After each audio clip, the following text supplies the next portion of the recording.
Walking Walking by Henry David Thoreau. I wish to speak a word for nature, for absolute freedom and wildness, as contrasted with a freedom and culture merely civil, to regard man as an inhabitant, or a part and parcel of nature, rather than a member of society. I wish to make an extreme statement, if so I may make an emphatic one, for there are enough champions of civilization, the minister and the school committee, and every one of you will take care of that. I have met with but one or two persons in the course of my life who understood the art of walking, that is, of taking walks, who had a genius, so to speak, for sauntering, which word is beautifully derived from idle people who roved about the country, in the Middle Ages, and asked charity, under pretence of going à la Sainte Terre to the Holy Land, till the children exclaimed, "There goes a Saint Terre a saunterer, a Holy Lander." They who never go to the Holy Land in their walks, as they pretend, are indeed mere idlers and vagabonds, but they who do go there are saunterers in the good sense, such as I mean. Some, however, would derive the word from sang terre without land or a home, which, therefore, in the good sense, will mean, having no particular home, but equally at home everywhere. For this is the secret of successful sauntering. He who sits still in a house all the time may be the greatest vagrant of all, but the saunterer, in the good sense, is no more vagrant than the meandering river, which is all the while sedulously seeking the shortest course to the sea. But I prefer the first, which, indeed, is the most probable derivation. For every walk is a sort of crusade, preached by some Peter the Hermit in us, to go forth and reconquer this holy land from the hands of the infidels. It is true, we are but faint-hearted crusaders, even the walkers, nowadays, who undertake no persevering, never-ending enterprises. Our expeditions are but tours, and come round again at evening to the old hearthside from which we set out. Half the walk is but retracing our steps. We should go forth on the shortest walk, perchance, in the spirit of undying adventure, never to return, prepared to send back our embalmed hearts only as relics to our desolate kingdoms. If you are ready to leave father and mother, and brother and sister, and wife and child and friends, and never see them again, if you have paid your debts, and made your will, and settled all your affairs, and are a free man, then you are ready for a walk. To come down to my own experience, my companion and I, for I sometimes have a companion, take pleasure in fancying ourselves knights of a new, or rather an old, order, not equestrians or chevaliers, not ritters or riders, but walkers, a still more ancient and honorable class, I trust. The chivalric and heroic spirit which once belonged to the rider seems now to reside in, or perchance to have subsided into, the walker, not the knight, but walker errant. He is a sort of fourth estate, outside of church and state and people.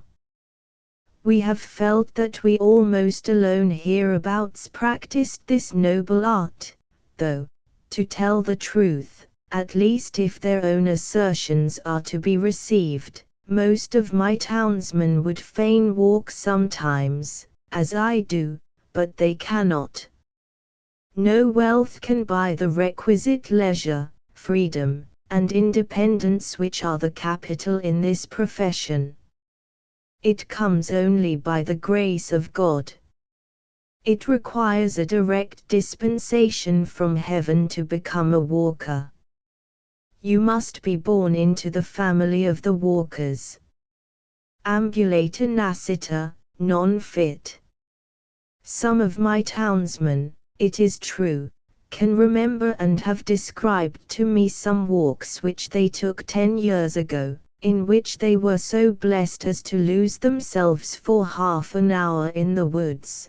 But I know very well that they have confined themselves to the highway ever since, whatever pretensions they may make to belong to this select class.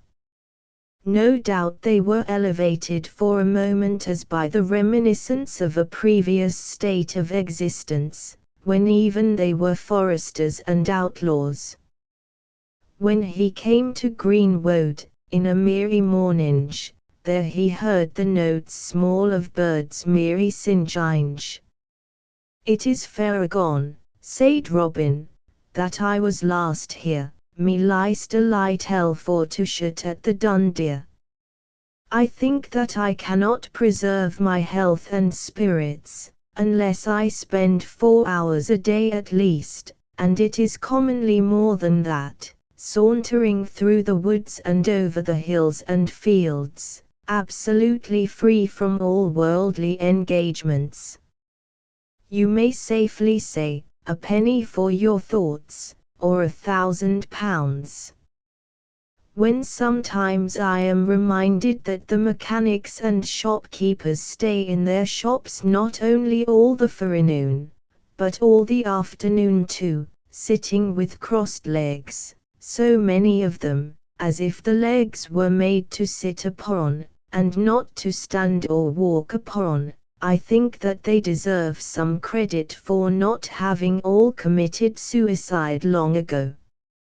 I, who cannot stay in my chamber for a single day without acquiring some rust, and when sometimes I have stolen forth for a walk at the 11th hour, or 4 o'clock in the afternoon, too late to redeem the day, when the shades of night were already beginning to be mingled with the daylight, have felt as if I had committed some sin to be atoned for, I confess that I am astonished at the power of endurance, to say nothing of the moral insensibility, of my neighbors who confine themselves to shops and offices the whole day for weeks and months, and years almost together.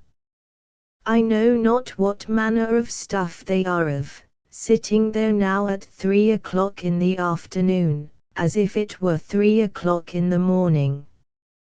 Bonaparte may talk of the 3 o'clock in the morning courage, but it is nothing to the courage which can sit down cheerfully at this hour in the afternoon over against oneself whom you have known all the morning, to starve out a garrison to whom you are bound by such strong ties of sympathy.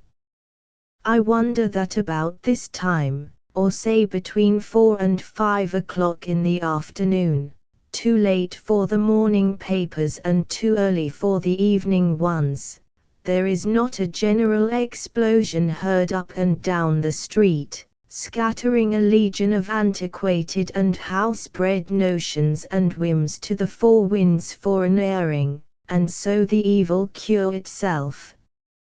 How womankind, who are confined to the house still more than men, stand it I do not know, but I have ground to suspect that most of them do not stand it at all.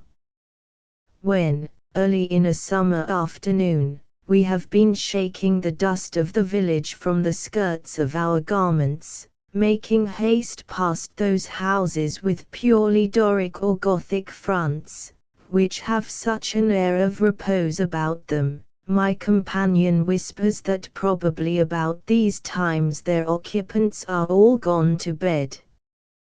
Then it is that I appreciate the beauty and the glory of architecture, which itself never turns in, but forever stands out and erect, keeping watch over the slumberers. No doubt temperament, and, above all, age, have a good deal to do with it. As a man grows older, his ability to sit still and follow indoor occupations increases. He grows vespertinal in his habits as the evening of life approaches, till at last he comes forth only just before sundown, and gets all the walk that he requires in half an hour. But the walking of which I speak has nothing in it akin to taking exercise, as it is called, as the sick take medicine at stated hours, as the swinging of dumbbells or chairs, but is itself the enterprise and adventure of the day. If you would get exercise, go in search of the springs of life. Think of a man swinging dumbbells for his health, when those springs are bubbling up in far-off pastures unsought by him. Moreover, you must walk like a camel, which is said to be the only beast which ruminates when walking. When a traveller asked Wordsworth's servant to show him her master's study, she answered, "Here is his library, but his study is out of doors." Living much out of doors, in the sun and wind, will no doubt produce a certain roughness of character, will cause a thicker cuticle to grow over some of the finer qualities of our nature, as on the face and hands, or as severe manual labor robs the hands of some of their delicacy of touch. So staying in the house, on the other hand, may produce a softness and smoothness, not to say thinness of skin, accompanied by an increased sensibility to certain impressions. Perhaps we should be more susceptible to some influences important to our intellectual and moral growth, if the sun had shone and the wind blown on us a little less, and no doubt it is a nice matter to proportion rightly the thick and thin skin. But methinks that is a scurf that will fall off fast enough, that the natural remedy is to be found in the proportion which the night bears to the day, the winter to the summer, thought to experience. There will be so much the more air and sunshine in our thoughts. The callous palms of the laborer are conversant with finer tissues of self-respect and heroism, whose touch thrills the heart, than the languid fingers of idleness. That is mere sentimentality that lies abed by day and thinks itself white, far from the tan and callous of experience. When we walk, we naturally go to the fields and woods. What would become of us, if we walked only in a garden or a mall? Even some sects of philosophers have felt the necessity of importing the woods to themselves, since they did not go to the woods. They planted groves and walks of platans where they took subdials ambulations in porticos open to the air. Of course it is of no use to direct our steps to the woods, if they do not carry us thither. I am alarmed when it happens that I have walked a mile into the woods bodily, without getting there in spirit. In my afternoon walk I would fain forget all my morning occupations and my obligations to society. But it sometimes happens that I cannot easily shake off the village. The thought of some work will run in my head and I am not where my body is, I am out of my senses. In my walks I would fain return to my senses.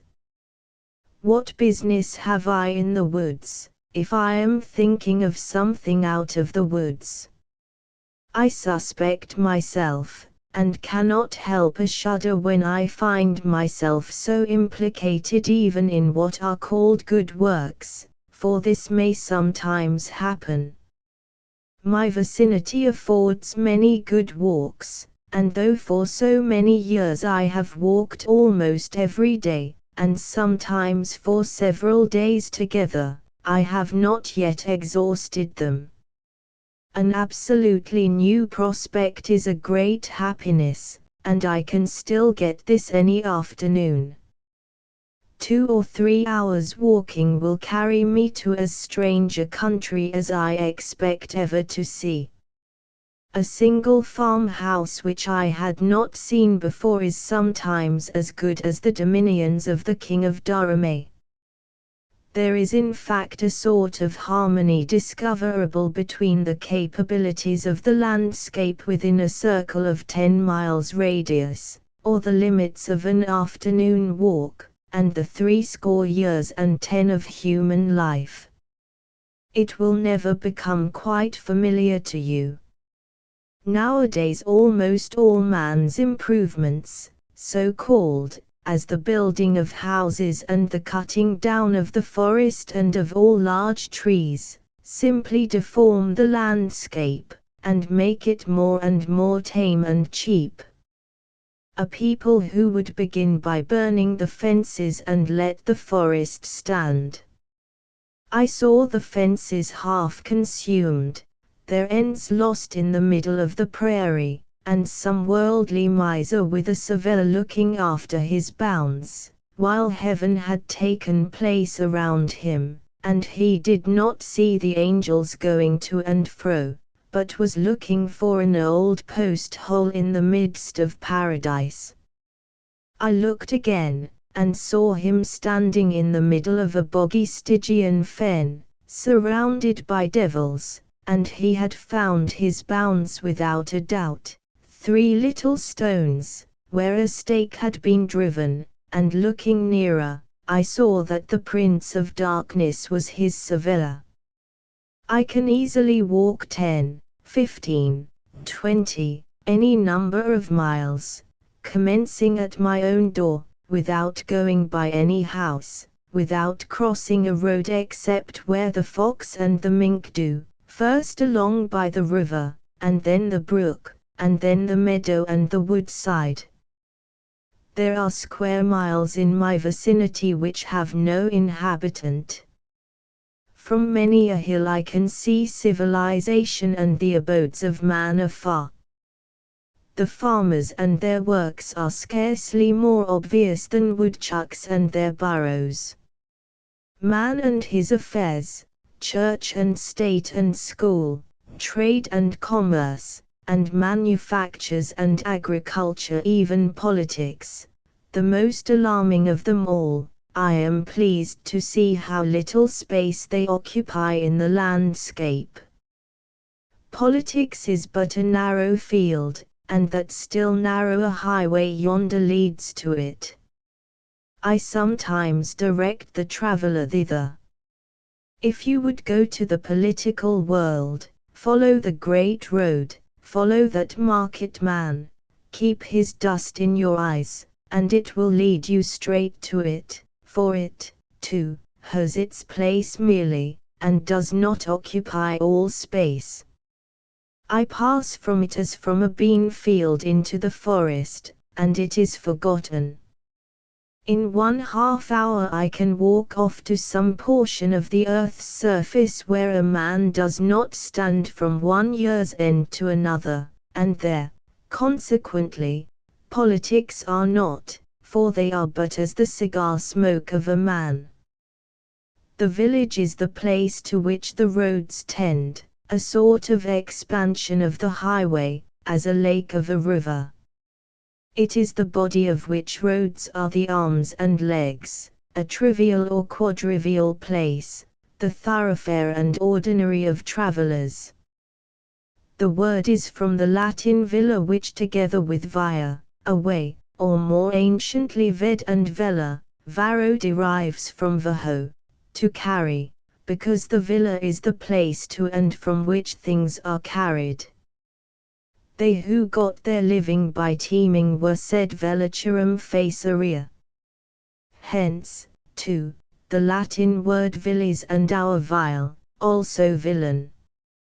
This suggests what kind of degeneracy villagers are liable to. They are wayworn by the travel that goes by and over them, without traveling themselves. Some do not walk at all, others walk in the highways, a few walk across lots.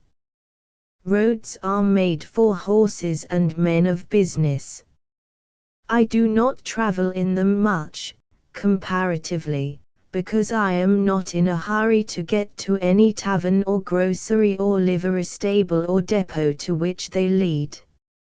I am a good horse to travel, but not from choice a roadster. The landscape painter uses the figures of men to mark a road. He would not make that use of my figure.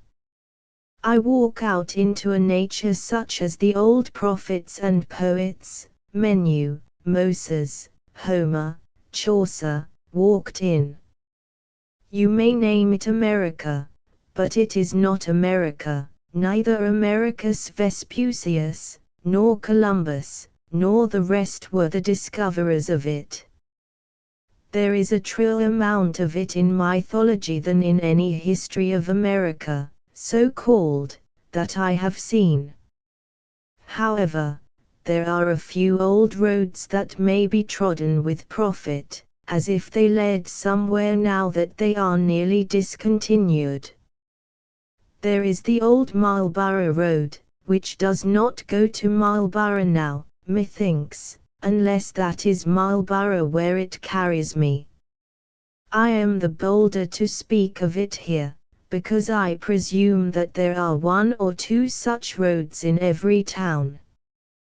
The old Marlborough Road, where they once dug for money, but never found any, where sometimes Marshal Miles singly files, and Elijah Wood, I fear for no good, no other man, save Elisha Duggan, O man of wild habits, partridges and rabbits, who hast no cares only to set snares, who livest all alone, close to the bone, and where life is sweetest constantly eatest.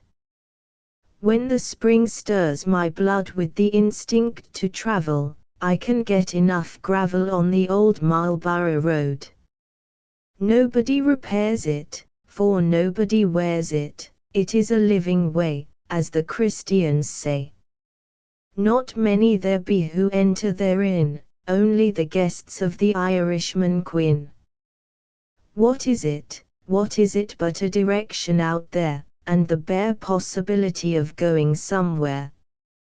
Great guide boards of stone, but travellers none, cenotaphs of the towns named on their crowns.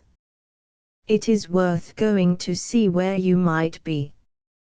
What king did the thing, I am still wondering, set up how or when, by what select men, Gurgis or Lee, Clark or Darby? They are a great endeavour to be something forever, blank tablets of stone, where a traveller might groan, and in one sentence grave all that is known which another might read, in his extreme need. I know one or two lines that would do, literature that might stand all over the land, which a man could remember till next December, and read again in the spring, after the thawing. If with fancy unfurled you leave your abode, you may go round the world by the old Marlborough Road. At present, in this vicinity, the best part of the land is not private property, the landscape is not owned, and the walker enjoys comparative freedom. But possibly the day will come when it will be partitioned off into so-called pleasure grounds, in which a few will take a narrow and exclusive pleasure only, when fences shall be multiplied, and man-traps and other engines invented to confine men to the public road, and walking over the surface of God's earth shall be construed to mean trespassing on some gentleman's grounds. To enjoy a thing exclusively is commonly to exclude yourself from the true enjoyment of it. Let us improve our opportunities, then, before the evil days come. What is it that makes it so hard sometimes to determine whither we will walk? I believe that there is a subtle magnetism in nature, which, if we unconsciously yield to it, will direct us aright. It is not indifferent to us which way we walk. There is a right way, but we are very liable from heedlessness and stupidity to take the wrong one.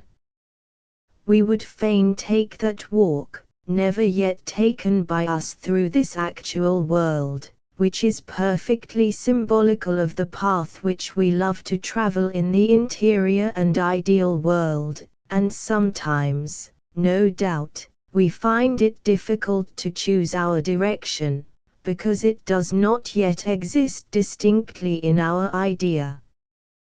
When I go out of the house for a walk, uncertain as yet whither I will bend my steps, and submit myself to my instinct to decide for me, I find, strange and whimsical as it may seem, that I finally and inevitably settle southwest, towards some particular wood or meadow or deserted pasture or hill in that direction. My needle is slow to settle, varies a few degrees, and does not always point due southwest, it is true, and it has good authority for this variation, but it always settles between west and south-southwest. The future lies that way to me, and the earth seems more unexhausted and richer on that side.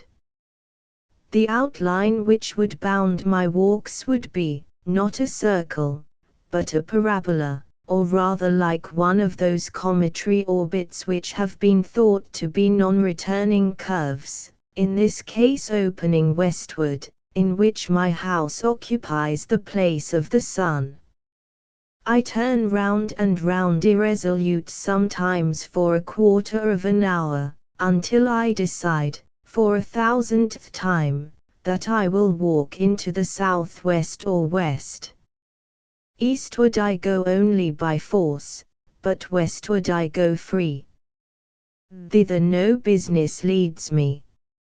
It is hard for me to believe that I shall find fair landscapes or sufficient wildness and freedom behind the eastern horizon.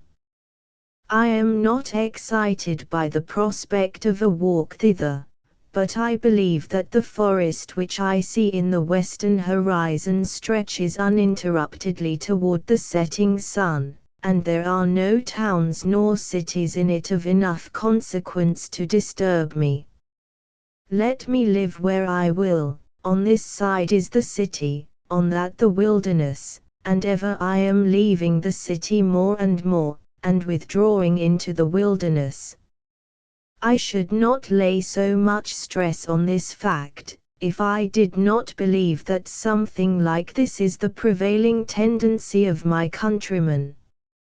I must walk toward Oregon, and not toward Europe.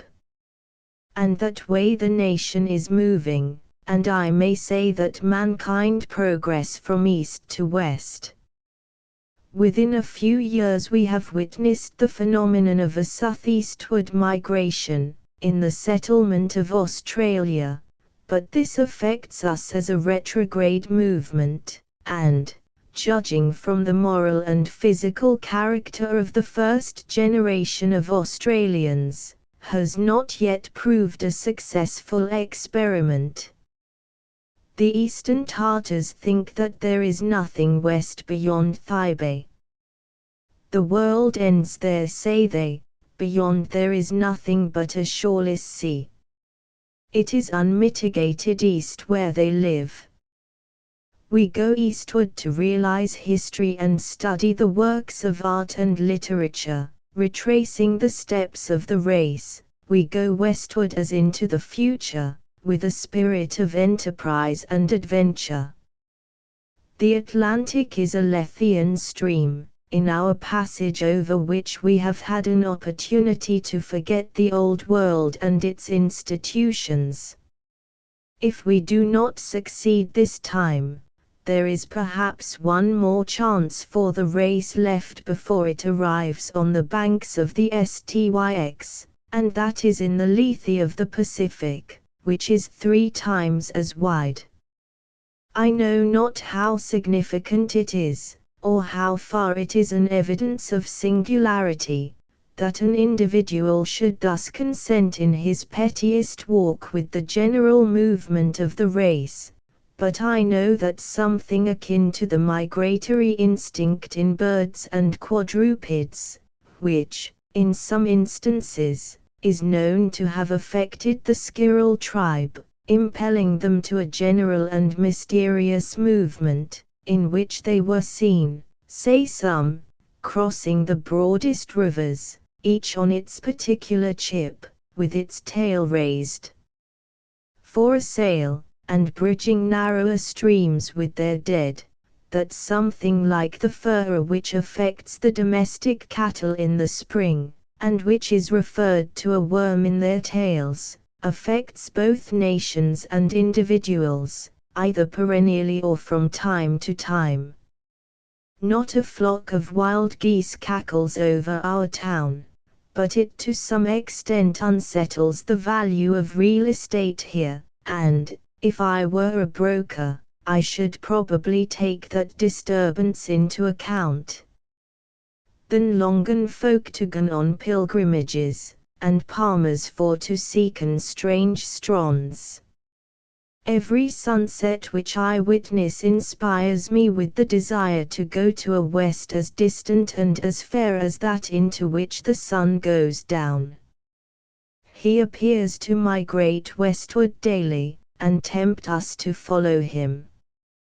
He is the great western pioneer whom the nations follow.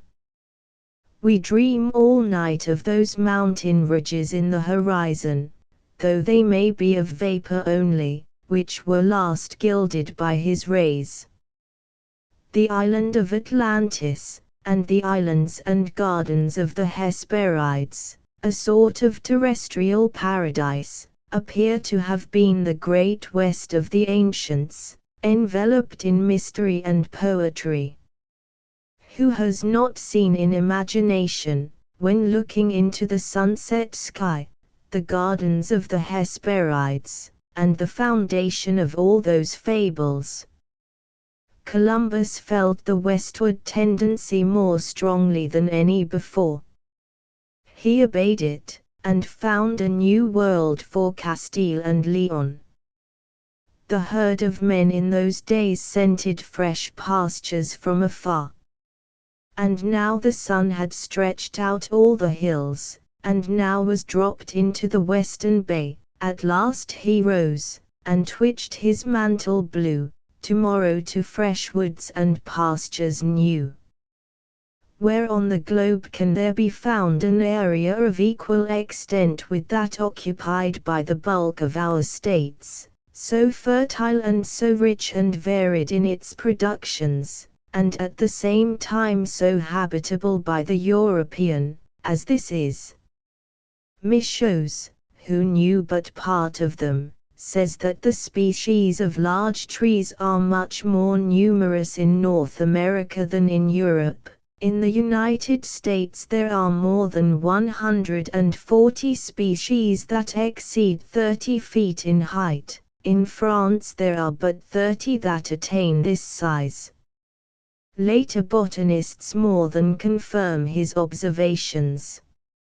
Humboldt came to America to realize his youthful dreams of a tropical vegetation, and he beheld it in its greatest perfection in the primitive forests of the Amazon, the most gigantic wilderness on the earth, which he has so eloquently described. The geographer Guyot, himself a European, goes further than I am ready to follow him, yet not when he says, as the plant is made for the animal, as the vegetable world is made for the animal world, America is made for the man of the old world. The man of the old world sets out upon his way. Leaving the highlands of Asia, he descends from station to station towards Europe. Each of his steps is marked by a new civilization superior to the preceding, by a greater power of development. Arrived at the Atlantic, he pauses on the shore of this unknown ocean, the bounds of which he knows not, and turns upon his footprints for an instant.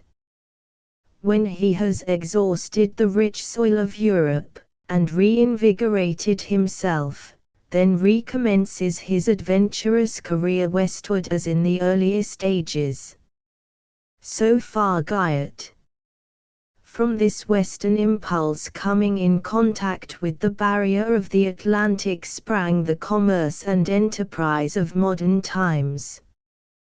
The younger Michaux, in his travels west of the Alleghenies in 1802, says that the common inquiry in the newly settled West was, "From what part of the world have you come?"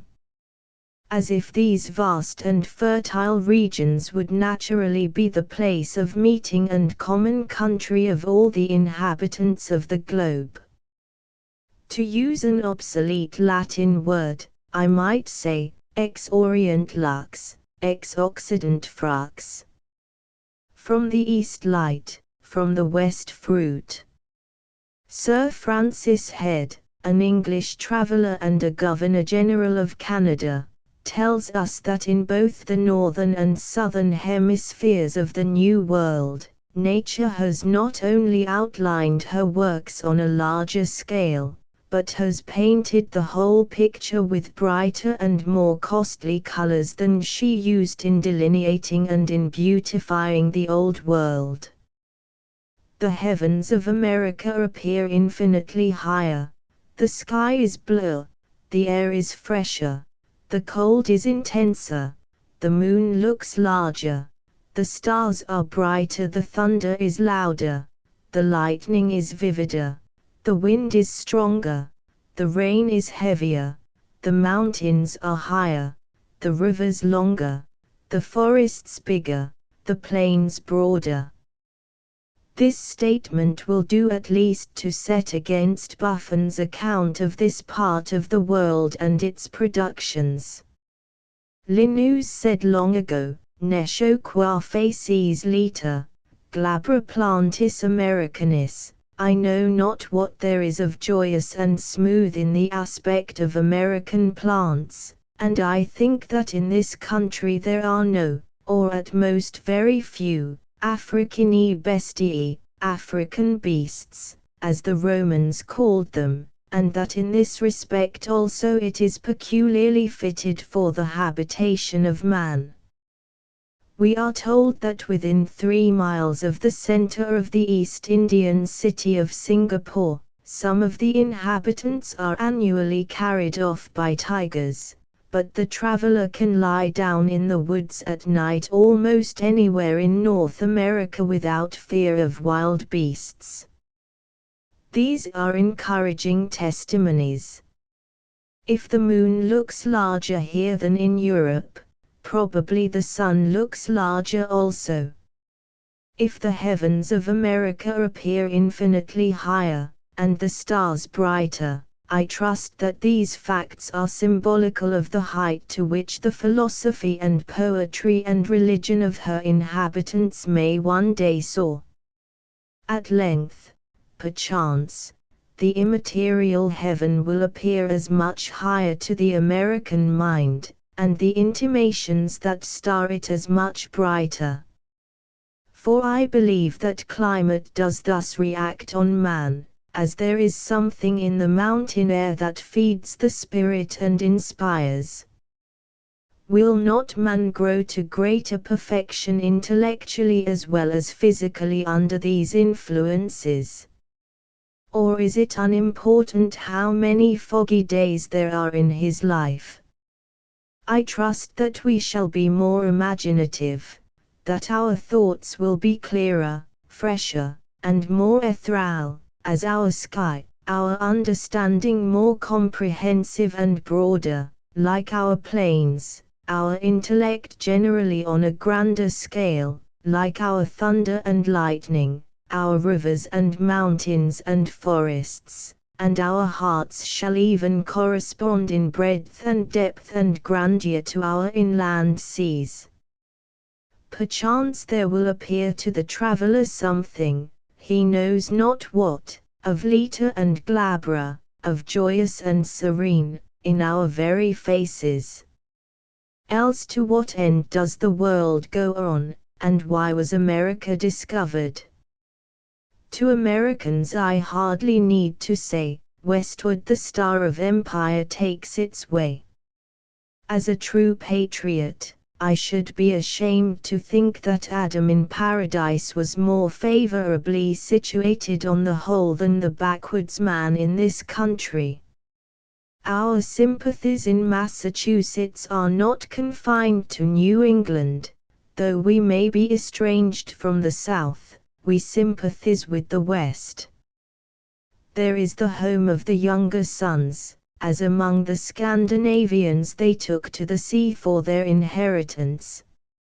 It is too late to be studying Hebrew, it is more important to understand even the slang of today.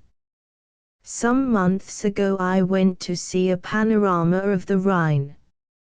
It was like a dream of the Middle Ages. I floated down its historic stream in something more than imagination, under bridges built by the Romans, and repaired by later heroes, past cities and castles whose very names were music to my ears, and each of which was the subject of a legend. There were Ehrenbreitstein and Rolandseck and Koblenz, which I knew only in history. They were ruins that interested me chiefly. There seemed to come up from its waters and its vine-clad hills and valleys a hushed music as of crusaders departing for the Holy Land. I floated along under the spell of enchantment, as if I had been transported to an heroic age, and breathed an atmosphere of chivalry. Soon after, I went to see a panorama of the Mississippi, and as I worked my way up the river in the light of today, and saw the steamboats wooding up, counted the rising cities, gazed on the fresh ruins of Norfolk, beheld the Indians moving west across the stream, and, as before I had looked up the Moselle, now looked up the Ohio and the Missouri and heard the legends of Dubuque and of Winana's Cliff, still thinking more of the future than of the past or present, I saw that this was a Rhine stream of a different kind, that the foundations of castles were yet to be laid, and the famous bridges were yet to be thrown over the river, and I felt that this was the heroic age itself, though we know it not, for the hero is commonly the simplest and obscurest of men. The West of which I speak is but another name for the wild, and what I have been preparing to say is, that in wildness is the preservation of the world. Every tree sends its fibers forth in search of the wild. The cities import it at any price. Men plow and sail for it. From the forest and wilderness come the tonics and barks which brace mankind. Our ancestors were savages. The story of Romulus and Remus being suckled by a wolf is not a meaningless fable.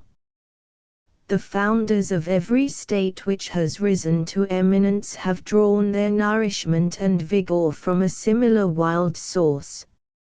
It was because the children of the empire were not suckled by the wolf that they were conquered and displaced by the children of the northern forests who were.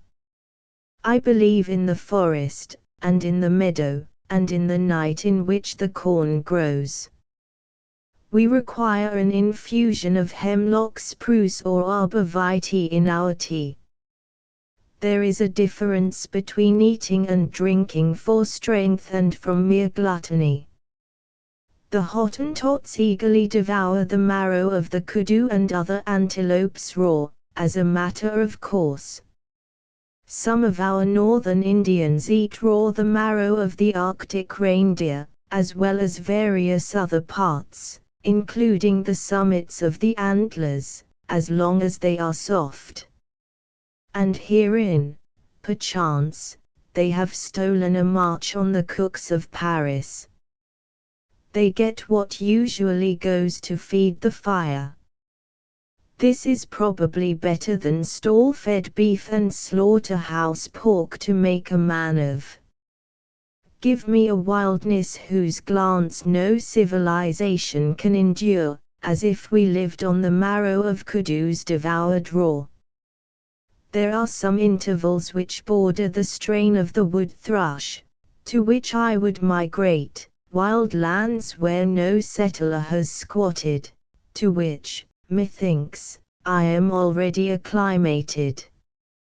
The African hunter Cumming tells us that the skin of the eland, as well as that of most other antelopes just killed, emits the most delicious perfume of trees and grass. I would have every man so much like a wild antelope, so much a part and parcel of nature, that his very person should thus sweetly advertise our senses of his presence, and remind us of those parts of nature which he most haunts. I feel no disposition to be satirical.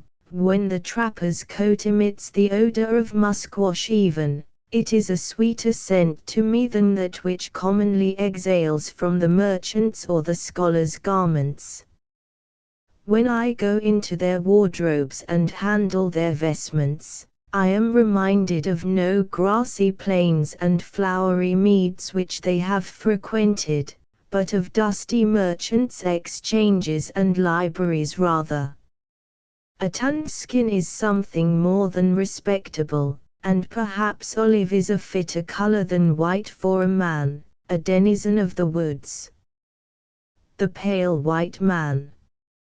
I do not wonder that the African pitied him. Darwin the naturalist says, a white man bathing by the side of a Tahitian was like a plant bleached by the gardener's art, compared with a fine, dark green one, growing vigorously in the open fields. Ben Jonson exclaims, how near to good is what is fair. So I would say, how near to good is what is wild. Life consists with wildness. The most alive is the wildest. Not yet subdued to man, its presence refreshes him. One who pressed forward incessantly and never rested from his labors, who grew fast and made infinite demands on life, would always find himself in a new country or wilderness, and surrounded by the raw material of life. He would be climbing over the prostrate stems of primitive forest trees. Hope and the future for me are not in lawns and cultivated fields, not in towns and cities, but in the impervious and quaking swamps. When, formerly, I have analyzed my partiality for some farm which I had contemplated purchasing, I have frequently found that I was attracted solely by a few square rods of impermeable and unfathomable bog, a natural sink in one corner of it. That was the jewel which dazzled me. I derive more of my subsistence from the swamps which surround my native town than from the cultivated gardens in the village. There are no richer parterres to my eyes than the dense beds of dwarf Andromeda, Cassandra colliculata, which cover these tender places on the earth's surface. Botany cannot go farther than tell me the names of the shrubs which grow there, the high blueberry, panicled Andromeda, lambkill, azalea, and rhodora, all standing in the quaking sphagnum. I often think that I should like to have my house front on this mass of dull red bushes, omitting other flower plots and borders, transplanted spruce and trim box, even gravelled walks, to have this fertile spot under my windows, not a few imported barrowfuls of soil only to cover the sand which was thrown out in digging the cellar. Why not put my house, my parlor, behind this plot, instead of behind that meager assemblage of curiosities, that poor apology for nature and art, which I call my front yard? It is an effort to clear up and make a decent appearance when the carpenter and mason have departed, though done as much for the passer-by as the dweller within. The most tasteful front yard fence was never an agreeable object of study to me. The most elaborate ornaments, acorn tops, or what not, soon wearied and disgusted me. Bring your sills up to the very edge of the swamp, then, though it may not be the best place for a dry cellar, so that there be no access on that side to citizens. Front yards are not made to walk in, but, at most, through, and you could go in the back way. Yes, though you may think me perverse, if it were proposed to me to dwell in the neighborhood of the most beautiful garden that ever human art contrived, or else of a dismal swamp, I should certainly decide for the swamp. How vain, then, have been all your labors, citizens, for me. My spirits infallibly rise in proportion to the outward dreariness. Give me the ocean, the desert, or the wilderness. In the desert, pure air and solitude compensate for want of moisture and fertility. The traveler Burton says of it, your morale improves. You become frank and cordial, hospitable and single-minded. In the desert, spirituous liquors excite only disgust. There is a keen enjoyment in a mere animal existence. They who have been traveling long on the steppes of Tartary say, on re-entering cultivated lands, the agitation, perplexity, and turmoil of civilization oppressed and suffocated us. The air seemed to fail us, and we felt every moment as if about to die of asphyxia. When I would recreate myself, I seek the darkest wood, the thickest and most interminable and, to the citizen, most dismal, swamp. I enter a swamp as a sacred place, a sanctum sanctorum. There is the strength, the marrow, of nature. The wildwood covers the virgin mold, and the same soil is good for men and for trees. A man's health requires as many acres of meadow to his prospect as his farm does loads of muck.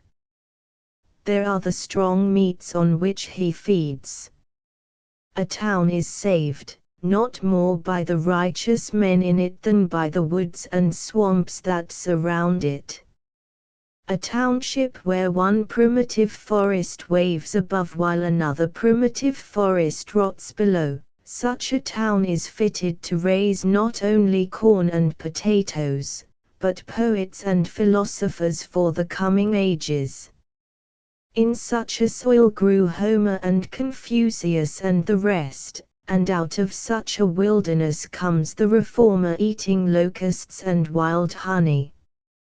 To preserve wild animals implies generally the creation of a forest for them to dwell in or resort to. So it is with man. 100 years ago they sold bark in our streets peeled from our own woods. In the very aspect of those primitive and rugged trees there was, methinks, a tanning principle which hardened and consolidated the fibers of men's thoughts. Already I shudder for these comparatively degenerate days of my native village, when you cannot collect a load of bark of good thickness, and we no longer produce tar and turpentine. The civilized nations, Greece, Rome, England, have been sustained by the primitive forests which anciently rotted where they stand. They survive as long as the soil is not exhausted. Alas for human culture! Little is to be expected of a nation, when the vegetable mold is exhausted, and it is compelled to make manure of the bones of its fathers. There the poet sustains himself merely by his own superfluous fat, and the philosopher comes down on his marrow bones. It is said to be the task of the American to work the virgin soil, and that agriculture here already assumes proportions unknown everywhere else. I think that the farmer displaces the Indian even because he redeems the meadow, and so makes himself stronger and in some respects more natural. I was surveying for a man the other day a single straight line 132 rods long, through a swamp at whose entrance might have been written the words which Dante read over the entrance to the infernal regions, "Leave all hope, ye that enter," that is, of ever getting out again. Where at one time I saw my employer actually up to his neck and swimming for his life in his property, though it was still winter. He had another similar swamp which I could not survey at all, because it was completely under water, and nevertheless, with regard to a third swamp, which I did survey from a distance, he remarked to me, true to his instincts, that he would not part with it for any consideration, on account of the mud which it contained. And that man intends to put a girdling ditch round the whole in the course of 40 months, and so redeem it by the magic of his spade. I refer to him only as the type of a class. The weapons with which we have gained our most important victories, which should be handed down as heirlooms from father to son, are not the sword and the lance, but the bushwhack, the turf cutter, the spade, and the bog hoe, rusted with the blood of many a meadow, and begrimed with the dust of many a hard-fought field. The very winds blew the Indian's cornfield into the meadow, and pointed out the way which he had not the skill to follow. He had no better implement with which to entrench himself in the land than a clam shell. But the farmer is armed with plough and spade. In literature it is only the wild that attracts us. Dullness is but another name for tameness. It is the uncivilized free and wild thinking in Hamlet and the Iliad, in all the scriptures and mythologies, not learned in the schools, that delights us. As the wild duck is more swift and beautiful than the tame, so is the wild, the mallard, thought, which mid falling dews wings its way above the fens. A truly good book is something as natural, and as unexpectedly and unaccountably fair and perfect, as a wild flower discovered on the prairies of the West or in the jungles of the East. Genius is a light which makes the darkness visible, like the lightning's flash, which perchance shatters the temple of knowledge itself, and not a taper lighted at the hearthstone of the race, which pales before the light of common day. English literature, from the days of the minstrels to the lake poets, Chaucer and Spenser and Milton, and even Shakespeare included, breathes no quite fresh and in this sense wild strain. It is an essentially tame and civilized literature, reflecting Greece and Rome. Her wilderness is a green wood, her wild man a Robin Hood. There is plenty of genial love of nature, but not so much of nature herself. Her chronicles inform us when her wild animals, but not when the wild man in her, became extinct. The science of Humboldt is one thing, poetry is another thing. The poet today, notwithstanding all the discoveries of science, and the accumulated learning of mankind, enjoys no advantage over Homer. Where is the literature which gives expression to nature? He would be a poet who could impress the winds and streams into his service, to speak for him, who nailed words to their primitive senses, as farmers drive down stakes in the spring, which the frost has heaved, who derived his words as often as he used them, transplanted them to his page with earth adhering to their roots, whose words were so true and fresh and natural that they would appear to expand like the buds at the approach of spring, though they lay half smothered between two musty leaves in a library, to bloom and bear fruit there, after their kind, annually, for the faithful reader, in sympathy with surrounding nature. I do not know of any poetry to quote which adequately expresses this yearning for the wild. Approached from this side, the best poetry is tame. I do not know where to find in any literature, ancient or modern, any account which contents me of that nature with which even I am acquainted. You will perceive that I demand something which no Augustan nor Elizabethan age, which no culture, in short, can give. Mythology comes nearer to it than anything. How much more fertile a nature, at least, has Grecian mythology its root in than English literature. Mythology is the crop which the Old World bore before its soil was exhausted, before the fancy and imagination were affected with blight, and which it still bears, wherever its pristine vigor is unabated.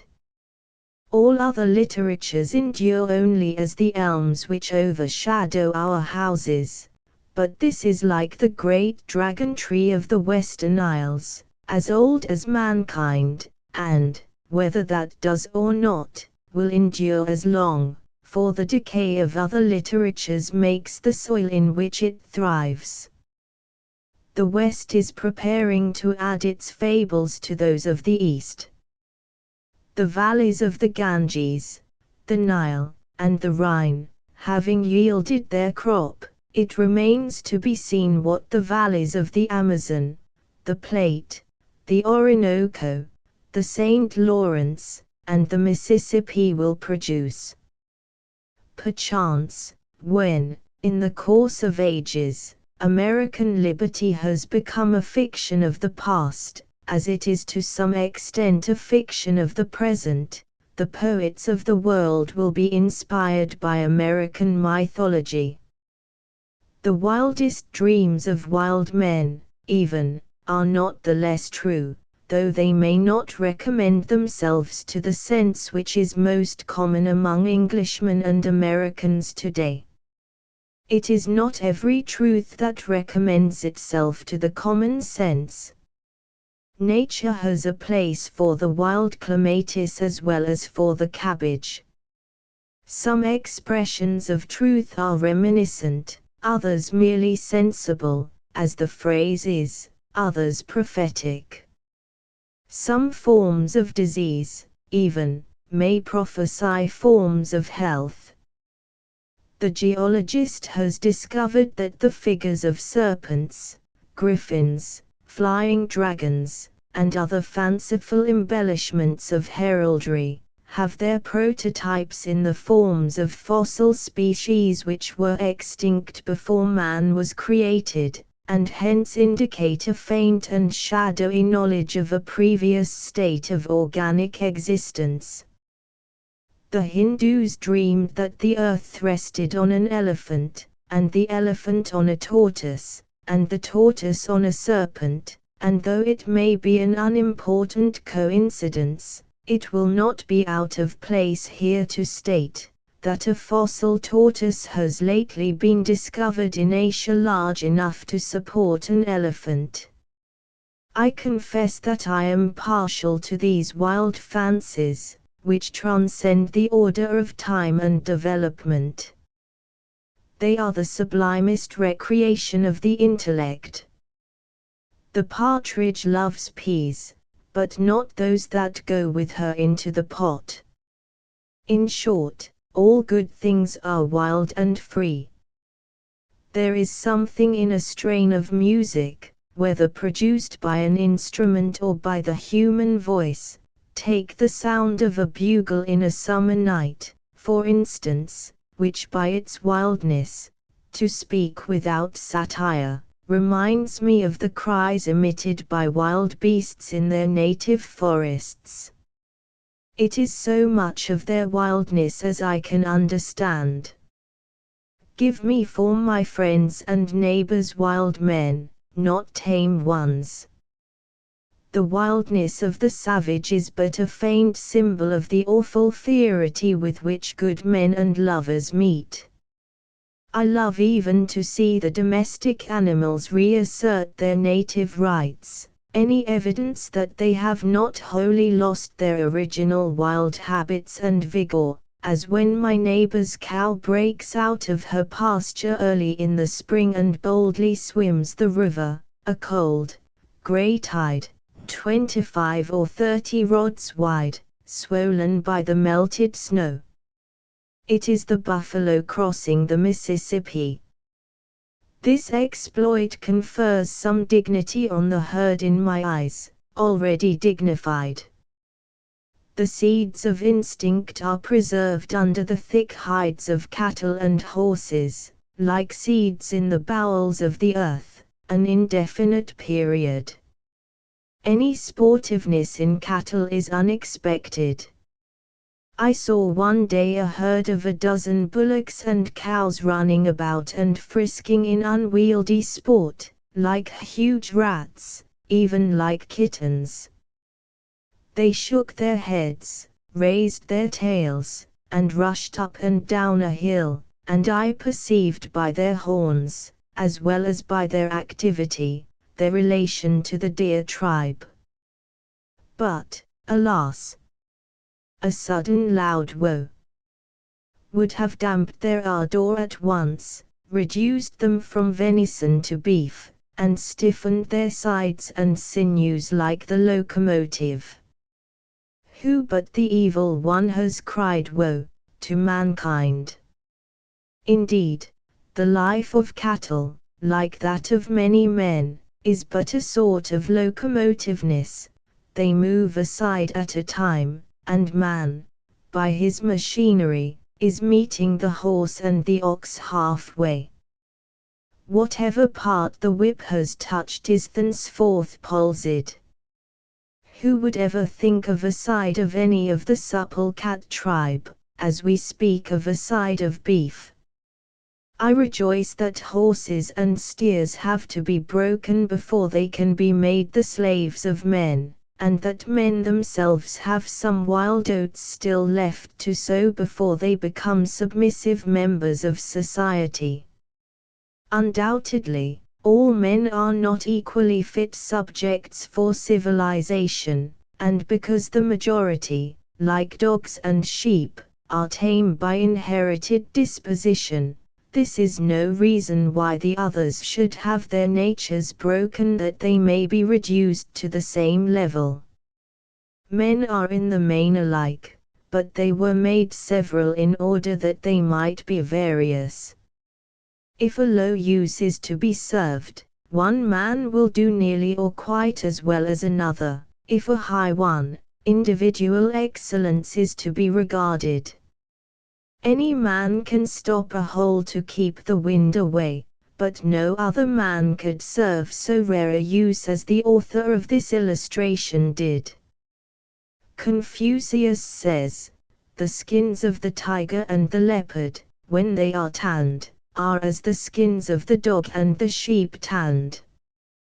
But it is not the part of a true culture to tame tigers, any more than it is to make sheep ferocious, and tanning their skins for shoes is not the best use to which they can be put.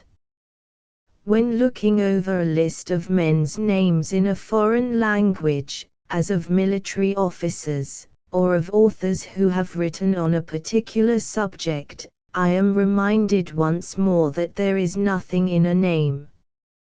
The name Menschikoff, for instance, has nothing in it to my ears more human than a whisker, and it may belong to a rat. As the names of the Poles and Russians are to us, so are ours to them.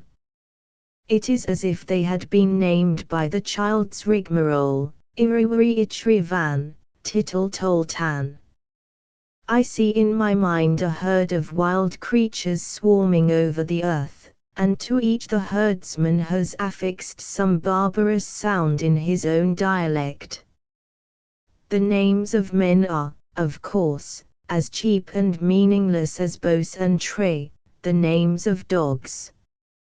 Methinks it would be some advantage to philosophy if men were named merely in the gross, as they are known. It would be necessary only to know the genus and perhaps the race or variety, to know the individual. We are not prepared to believe that every private soldier in a Roman army had a name of his own, because we have not supposed that he had a character of his own. At present our only true names are nicknames. I knew a boy who, from his peculiar energy, was called Buster by his playmates, and this rightly supplanted his Christian name.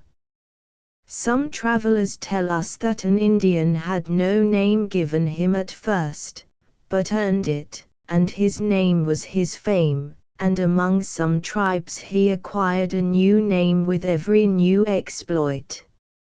It is pitiful when a man bears a name for convenience merely, who has earned neither name nor fame. I will not allow mere names to make distinctions for me, but still see men in herds for all them. A familiar name cannot make a man less strange to me. It may be given to a savage who retains in secret his own wild title earned in the woods. We have a wild savage in us, and a savage name is perchance somewhere recorded as ours. I see that my neighbor, who bears the familiar epithet William or Edwin, takes it off with his jacket. It does not adhere to him when asleep or in anger, or aroused by any passion or inspiration. I seem to hear pronounced by some of his kin at such a time his original wild name in some jaw-breaking or else melodious tongue. Here is this vast, savage, hovering mother of ours, nature, lying all around, with such beauty, and such affection for her children, as the leopard, and yet we are so early weaned from her breast to society, to that culture which is exclusively an interaction of man on man, a sort of breeding in and in, which produces at most a merely English nobility, a civilization destined to have a speedy limit. In society, in the best institutions of men, it is easy to detect a certain precocity. When we should still be growing children, we are already little men. Give me a culture which imports much muck from the meadows, and deepens the soil, not that which trusts to heating manures, and improved implements and modes of culture only. Many a poor sore-eyed student that I have heard of would grow faster, both intellectually and physically, if, instead of sitting up so very late, he honestly slumbered a fool's allowance. There may be an excess even of informing light. Nips, a Frenchman, discovered actinism, that power in the sun's rays which produces a chemical effect, that granite rocks, and stone structures, and statues of metal are all alike destructively acted upon during the hours of sunshine, and, but for provisions of nature no less wonderful, would soon perish under the delicate touch of the most subtle of the agencies of the universe. But he observed that those bodies which underwent this change during the daylight possessed the power of restoring themselves to their original conditions during the hours of night, when this excitement was no longer influencing them. Hence it has been inferred that the hours of darkness are as necessary to the inorganic creation as we know night and sleep are to the organic kingdom. Not even does the moon shine every night, but gives place to darkness. I would not have every man nor every part of a man cultivated, any more than I would have every acre of earth cultivated. Part will be tillage, but the greater part will be meadow and forest, not only serving an immediate use, but preparing a mold against a distant future, by the annual decay of the vegetation which it supports. There are other letters for the child to learn than those which Ctmus invented. The Spaniards have a good term to express this wild and dusky knowledge, grammatica parda, tawny grammar, a kind of mother-wit derived from that same leopard to which I have referred. We have heard of a society for the diffusion of useful knowledge. It is said that knowledge is power, and the like. Methinks there is equal need of a society for the diffusion of useful ignorance, what we will call beautiful knowledge, a knowledge useful in a higher sense, for what is most of our boasted so-called knowledge but a conceit that we know something, which robs us of the advantage of our actual ignorance. What we call knowledge is often our positive ignorance, ignorance our negative knowledge. By long years of patient industry and reading of the newspapers, for what are the libraries of science but files of newspapers, a man accumulates a myriad facts, lays them up in his memory, and then when in some spring of his life he saunters abroad into the great fields of thought, he, as it were, goes to grass like a horse and leaves all his harness behind in the stable. I would say to the Society for the Diffusion of Useful Knowledge, sometimes, go to grass. You have eaten hay long enough. The spring has come with its green crop. The very cows are driven to their country pastures before the end of May. Though I have heard of one unnatural farmer who kept his cow in the barn and fed her on hay all the year round. So, frequently, the Society for the Diffusion of Useful Knowledge treats its cattle. A man's ignorance sometimes is not only useful, but beautiful, while his knowledge, so called, is oftentimes worse than useless, besides being ugly.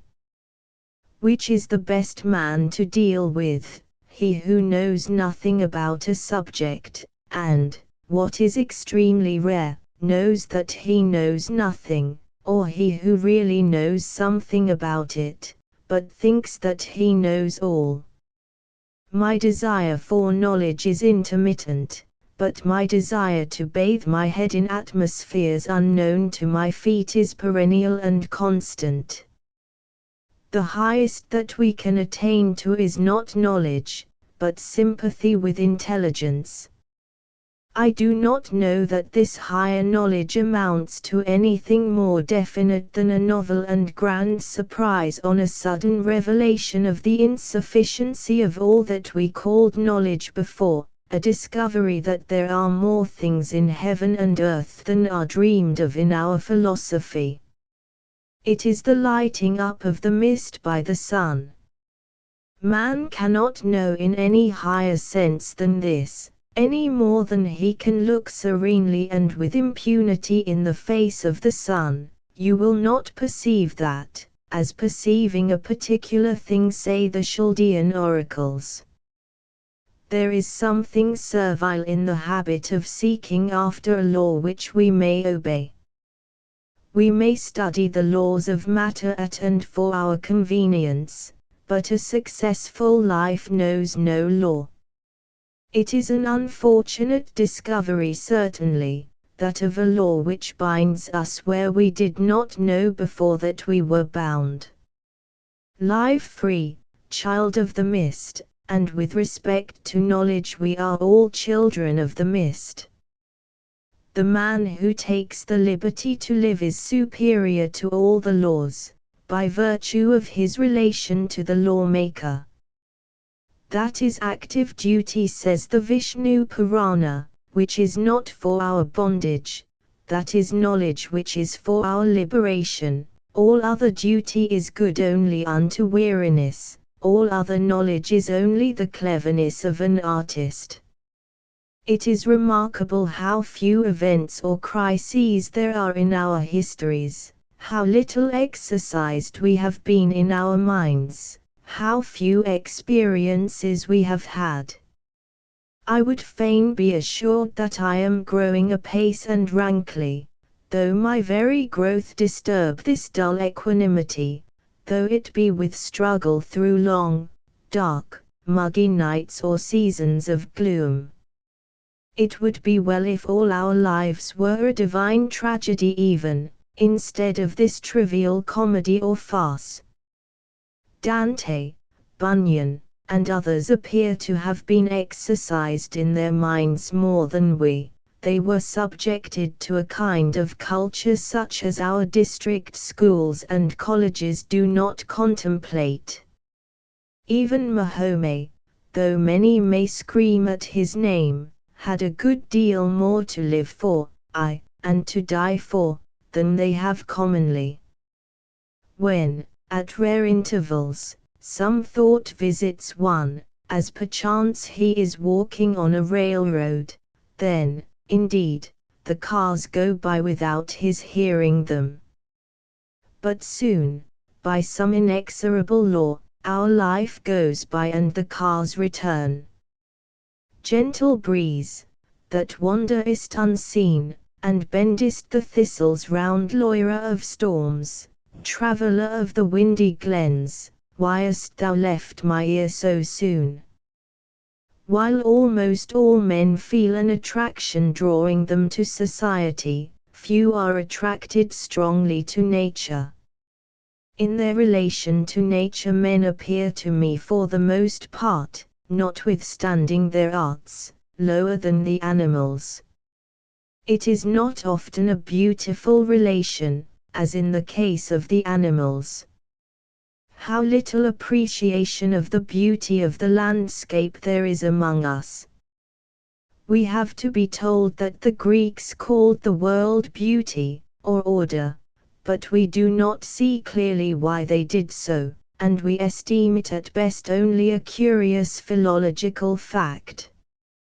For my part, I feel that with regard to nature I live a sort of border life, on the confines of a world into which I make occasional and transient forays only, and my patriotism and allegiance to the state into whose territories I seem to retreat are those of a mostruper.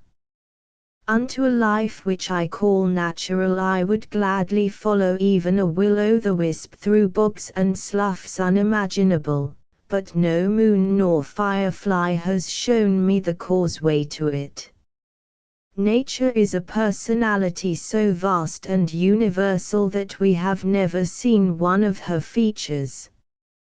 The walker in the familiar fields which stretch around my native town sometimes finds himself in another land than is described in their owners' deeds, as it were in some faraway field on the confines of the actual Concord, where her jurisdiction ceases, and the idea which the word Concord suggests ceases to be suggested. These farms which I have myself surveyed, these bounds which I have set up, appear dimly still as through a mist, but they have no chemistry to fix them. They fade from the surface of the glass, and the picture which the painter painted stands out dimly from beneath.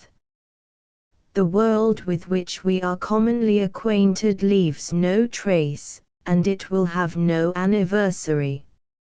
I took a walk on Spaulding's farm the other afternoon. I saw the setting sun lighting up the opposite side of a stately pine wood.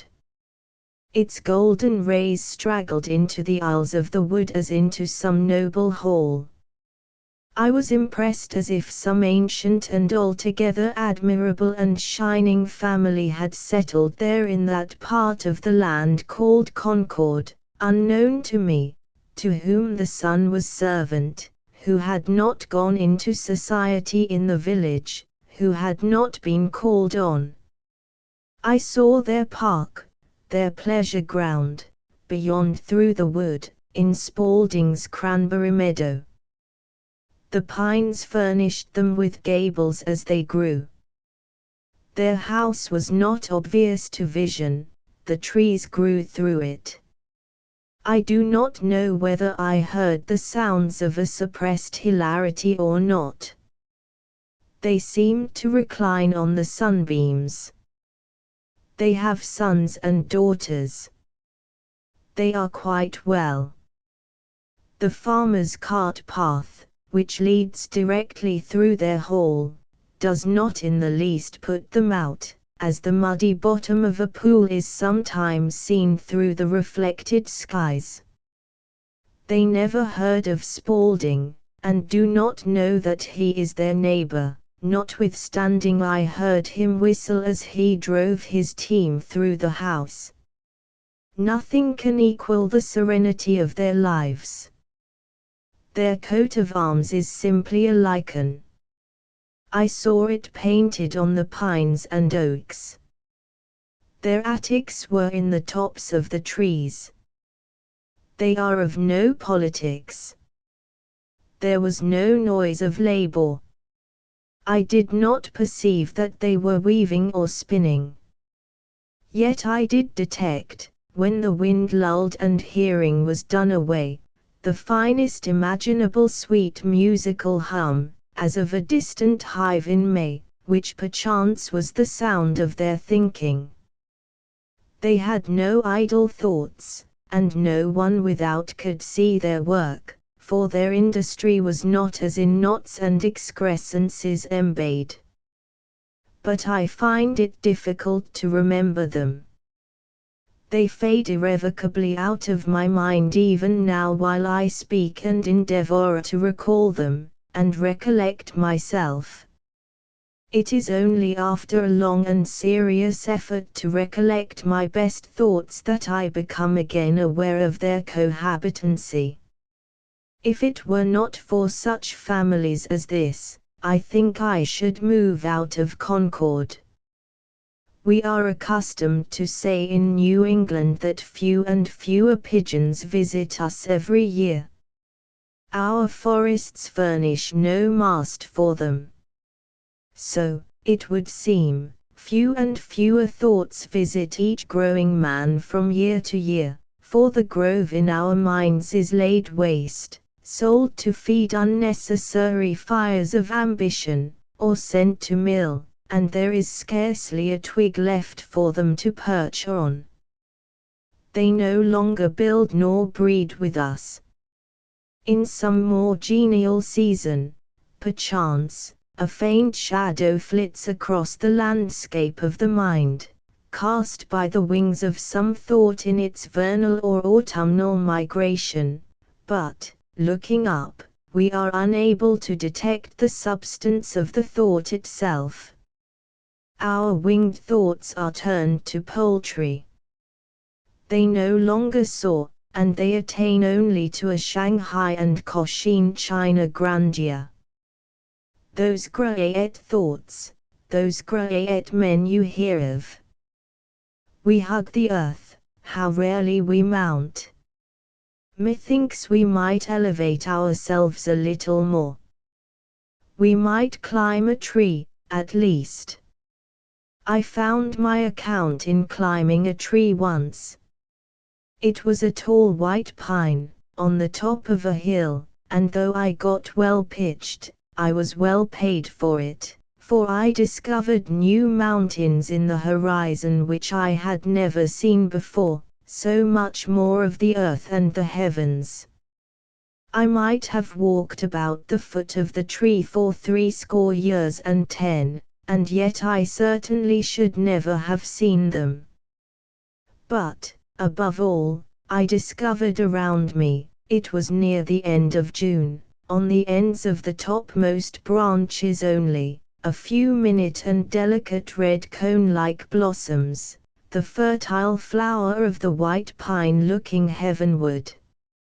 I carried straightway to the village the topmost spire, and showed it to stranger jurymen who walked the streets, for it was court week, and to farmers and lumber dealers and wood choppers and hunters, and not one had ever seen the like before, but they wondered as at a star dropped down. Tell of ancient architects finishing their works on the tops of columns as perfectly as on the lower and more visible parts. Nature has from the first expanded the minute blossoms of the forest only toward the heavens, above men's heads and unobserved by them. We see only the flowers that are under our feet in the meadows. The pines have developed their delicate blossoms on the highest twigs of the wood every summer for ages, as well over the heads of nature's red children as of her white ones, yet scarcely a farmer or hunter in the land has ever seen them. Above all, we cannot afford not to live in the present. He is blessed over all mortals who loses no moment of the passing life in remembering the past. Unless our philosophy hears the cock crow in every barnyard within our horizon, it is belated.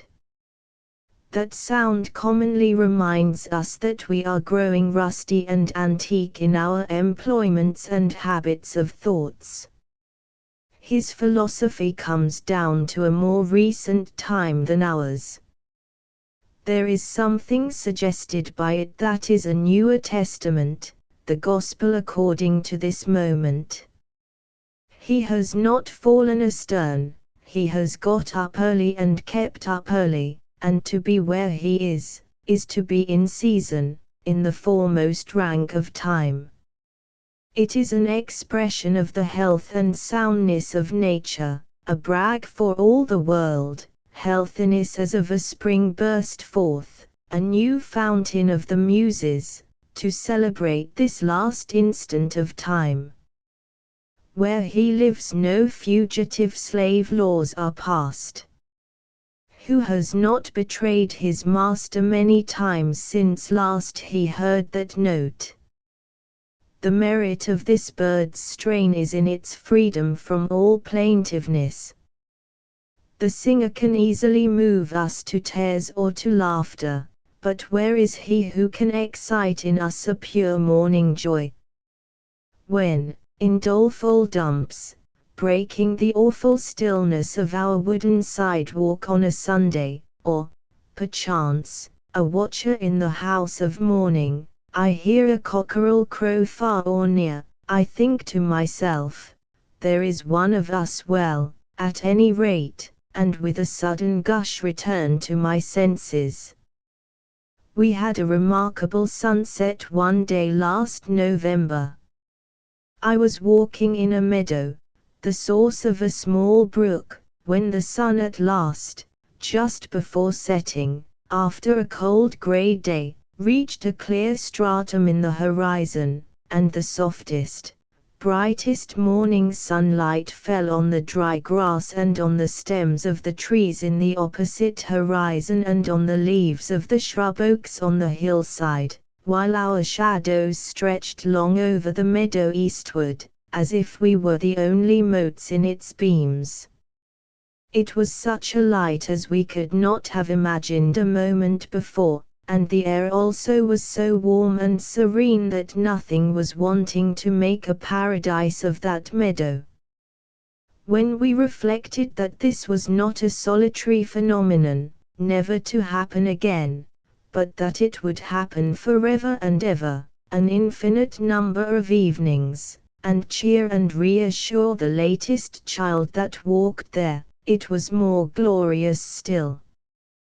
The sun sets on some retired meadow, where no house is visible, with all the glory and splendor that it lavishes on cities, and perchance as it has never set before, where there is but a solitary marsh hawk to have his wings gilded by it, or only a musquash looks out from his cabin, and there is some little black-veined brook in the midst of the marsh, just beginning to meander, winding slowly round a decaying stump. We walked in so pure and bright a light, gilding the withered grass and leaves, so softly and serenely bright, I thought I had never bathed in such a golden flood, without a ripple or a murmur to it.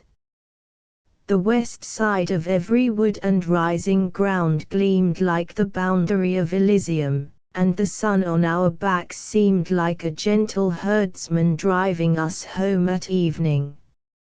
So we sauntered toward the Holy Land, till one day the sun shall shine more brightly than ever he has done, shall perchance shine into our minds and hearts, and light up our whole lives with a great awakening light, as warm and serene and golden as on a bankside in autumn.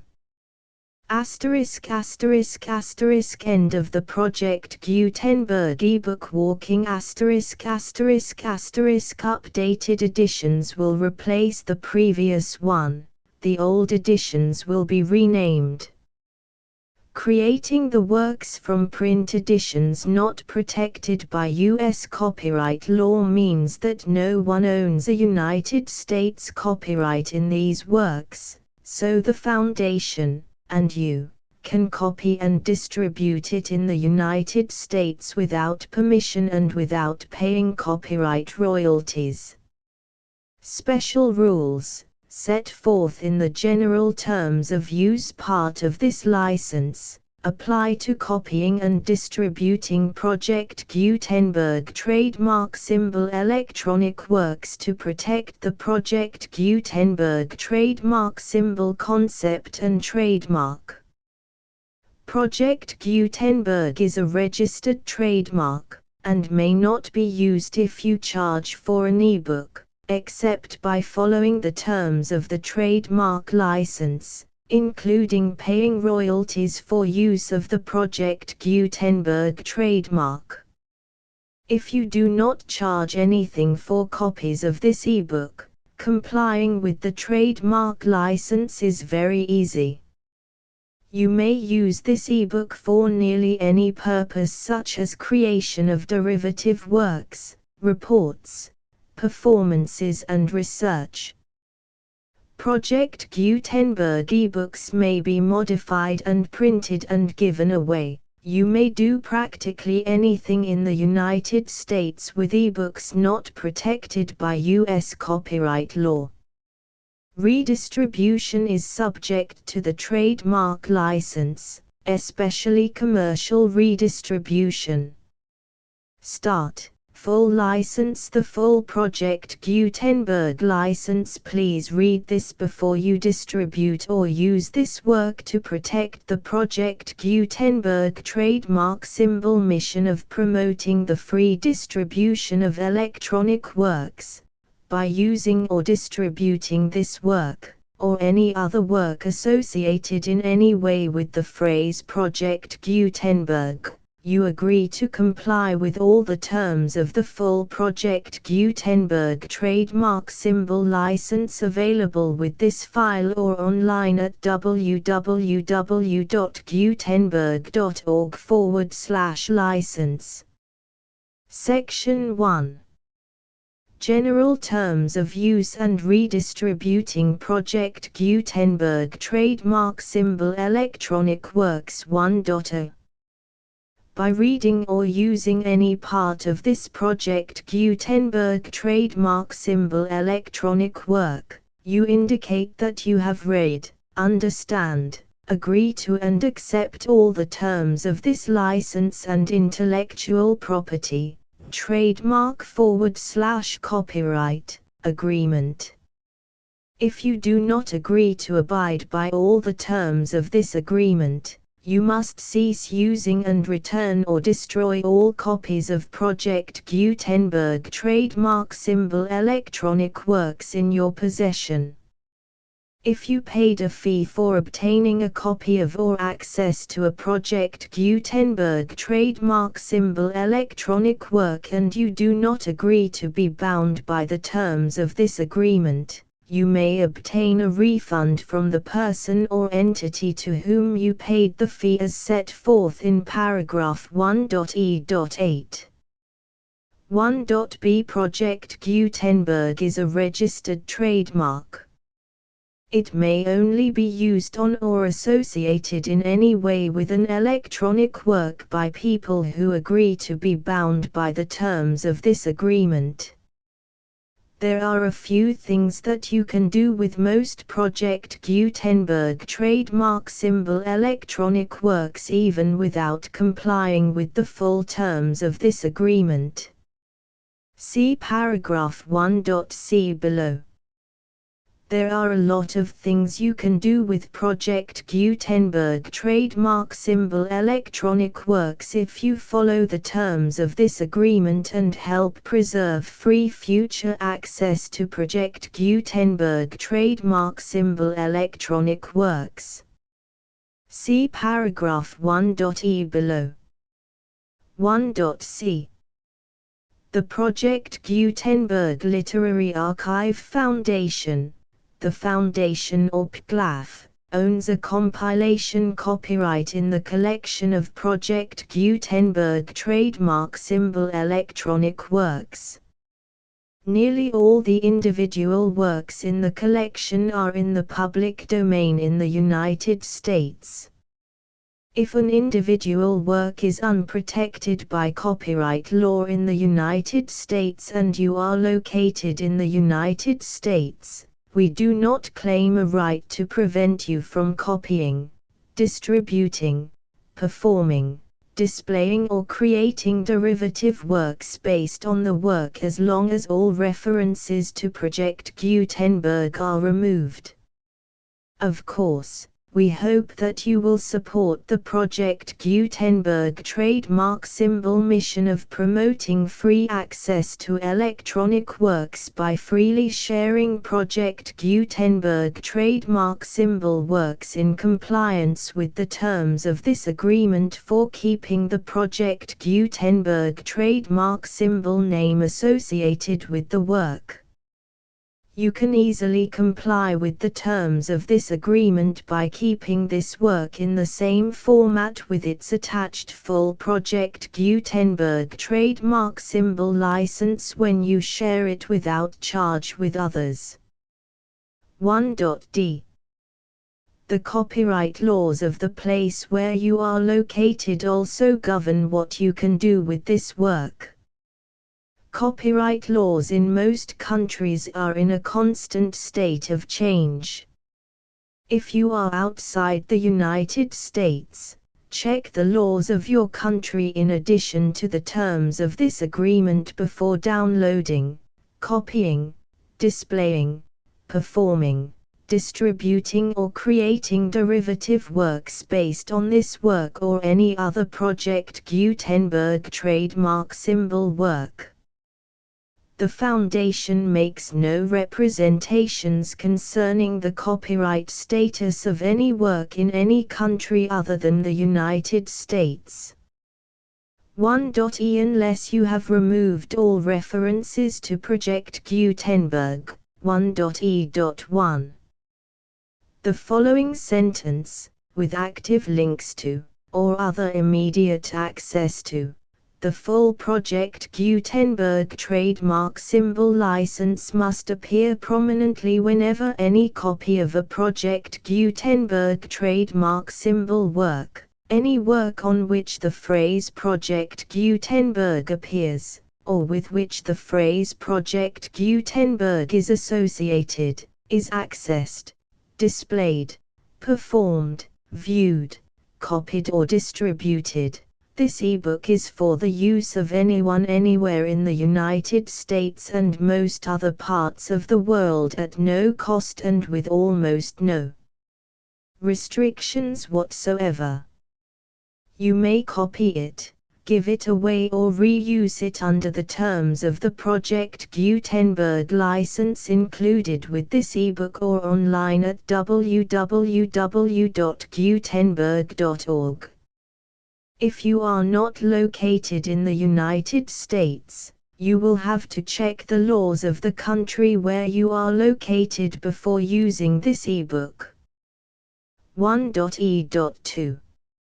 If an individual Project Gutenberg trademark symbol electronic work is derived from texts not protected by U.S. copyright law, does not contain a notice indicating that it is posted with permission of the copyright holder, the work can be copied and distributed to anyone in the United States without paying any fees or charges. If you are redistributing or providing access to a work with the phrase Project Gutenberg associated with or appearing on the work, you must comply either with the requirements of paragraphs 1.e.1 through 1.e.7 or obtain permission for the use of the work and the Project Gutenberg trademark symbol trademark as set forth in paragraphs 1.e.8 or 1.e.9. 1.e.3. If an individual Project Gutenberg trademark symbol electronic work is posted with the permission of the copyright holder, your use and distribution must comply with both paragraphs 1.e.1 through 1.e.7 and any additional terms imposed by the copyright holder. Additional terms will be linked to the Project Gutenberg trademark symbol license for all works posted with the permission of the copyright holder found at the beginning of this work. 1.e.4. Do not unlink or detach or remove the full Project Gutenberg trademark symbol license terms from this work, or any files containing a part of this work or any other work associated with Project Gutenberg trademark symbol. 1.e.5.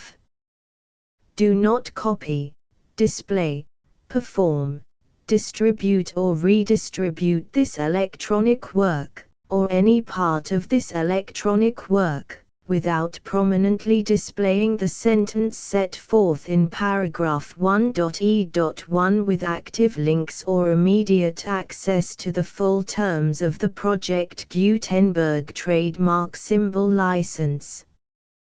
1.e.6. You may convert to and distribute this work in any binary, compressed, marked up, non-proprietary or proprietary form, including any word processing or hypertext form. However, if you provide access to or distribute copies of a Project Gutenberg trademark symbol work in a format other than plain vanilla ASCII or other format used in the official version posted on the official Project Gutenberg trademark symbol website, www.gutenberg.org, You must, at no additional cost, fee or expense to the user, provide a copy, a means of exporting a copy, or a means of obtaining a copy upon request, of the work in its original plain vanilla ASCII or other form. Any alternate format must include the full Project Gutenberg trademark symbol license as specified in paragraph 1.e.1. 1.e.7. Do not charge a fee for access to, viewing, displaying, performing, copying or distributing any Project Gutenberg trademark symbol works unless you comply with paragraph 1.e.8 or 1.e.9. 1.e.8. You may charge a reasonable fee for copies of or providing access to or distributing Project Gutenberg trademark symbol electronic works provided that you pay a royalty fee of 20% of the gross profits you derive from the use of Project Gutenberg trademark symbol works calculated using the method you already use to calculate your applicable taxes. The fee is owed to the owner of the Project Gutenberg trademark symbol trademark, but he has agreed to donate royalties under this paragraph to the Project Gutenberg Literary Archive Foundation. Royalty payments must be paid within 60 days following each date on which you prepare, or are legally required to prepare, your periodic tax returns. Royalty payments should be clearly marked as such and sent to the Project Gutenberg Literary Archive Foundation at the address specified in Section 4. Information about donations to the Project Gutenberg Literary Archive Foundation. You provide a full refund of any money paid by a user who notifies you in writing, or by email, within 30 days of receipt that he does not agree to the terms of the full Project Gutenberg trademark symbol license. You must require such a user to return or destroy all copies of the works possessed in a physical medium and discontinue all use of and all access to other copies of Project Gutenberg trademark symbol works.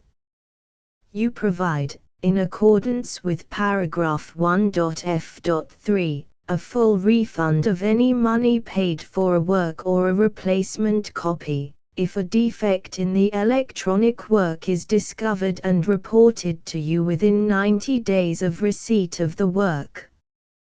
You comply with all other terms of this agreement for free distribution of Project Gutenberg trademark symbol works.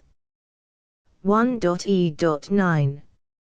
If you wish to charge a fee or distribute a Project Gutenberg trademark symbol electronic work or group of works on different terms than are set forth in this agreement, you must obtain permission in writing from the Project Gutenberg Literary Archive Foundation, the manager of the Project Gutenberg trademark symbol trademark. Contact the Foundation as set forth in Section 3 below. 1.f1.f.1. Project Gutenberg volunteers and employees expend considerable effort to identify, do copyright research on, transcribe and proofread works not protected by U.S. copyright law in creating the Project Gutenberg trademark symbol collection. Despite these efforts, Project Gutenberg trademark symbol electronic works, and the medium on which they may be stored, may contain defects such as, but not limited to, incomplete, inaccurate or corrupt data, transcription errors, a copyright or other intellectual property infringement, a defective or damaged disk or other medium, a computer virus, or computer codes that damage or cannot be read by your equipment. 1.f.2 Limited warranty, disclaimer of damages, except for the right of replacement or refund described in paragraph 1.f.3. The Project Gutenberg Literary Archive Foundation, the owner of the Project Gutenberg trademark symbol trademark, and any other party distributing a Project Gutenberg trademark symbol electronic work under this agreement, disclaim all liability to you for damages, costs and expenses, including legal fees.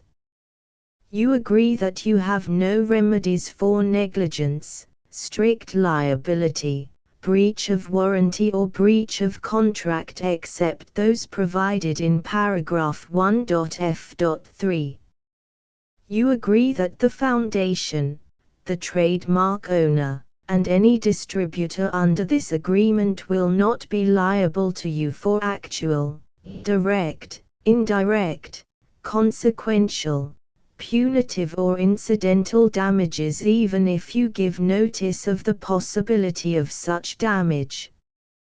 1.f.3 Limited right of replacement or refund. If you discover a defect in this electronic work within 90 days of receiving it, you can receive a refund of the money, if any, you paid for it by sending a written explanation to the person you received the work from. If you received the work on a physical medium, you must return the medium with your written explanation.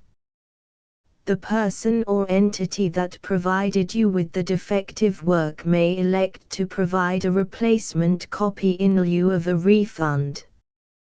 If you received the work electronically, the person or entity providing it to you may choose to give you a second opportunity to receive the work electronically in lieu of a refund. If the second copy is also defective, you may demand a refund in writing without further opportunities to fix the problem. 1.f.4 Except for the limited right of replacement or refund set forth in paragraph 1.f.3, this work is provided to you as is, with no other warranties of any kind, express or implied, including but not limited to warranties of merchantability or fitness for any purpose.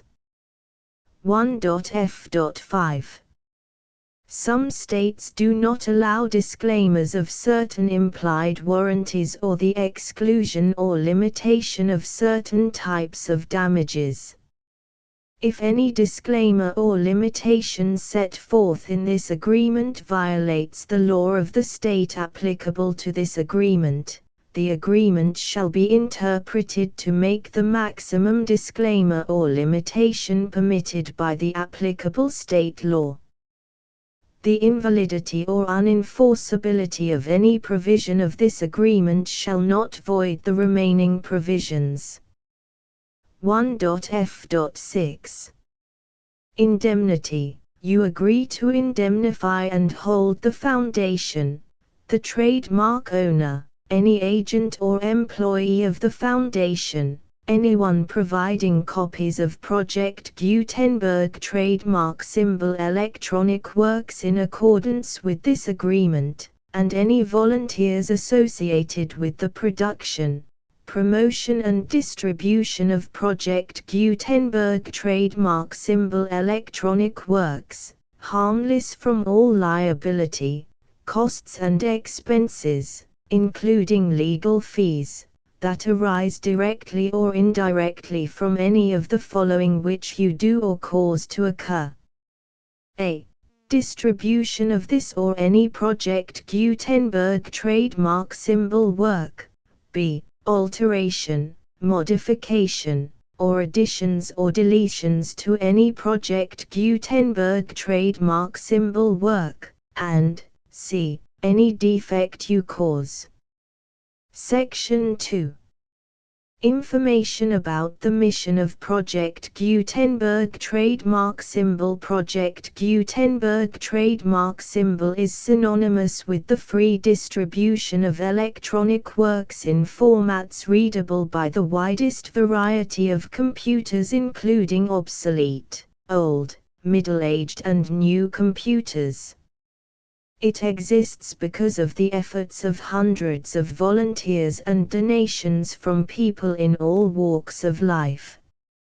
Volunteers and financial support to provide volunteers with the assistance they need are critical to reaching Project Gutenberg trademark symbol's goals and ensuring that the Project Gutenberg trademark symbol collection will remain freely available for generations to come. In 2001, the Project Gutenberg Literary Archive Foundation was created to provide a secure and permanent future for Project Gutenberg trademark symbol and future generations. To learn more about the Project Gutenberg Literary Archive Foundation and how your efforts and donations can help, see sections 3 and 4 and the Foundation information page at www.gutenberg.org. Section 3. Information about the Project Gutenberg Literary Archive Foundation. The Project Gutenberg Literary Archive Foundation is a non-profit 501(c)(3) educational corporation organized under the laws of the state of Mississippi and granted tax-exempt status by the Internal Revenue Service. The Foundation's IN or Federal Tax Identification Number is 64-6221541. Contributions to the Project Gutenberg Literary Archive Foundation are tax-deductible to the full extent permitted by U.S. federal laws and your state's laws. The Foundation's business office is located at 809 North 1500 West, Salt Lake City, UT 84116. 801-596-1887.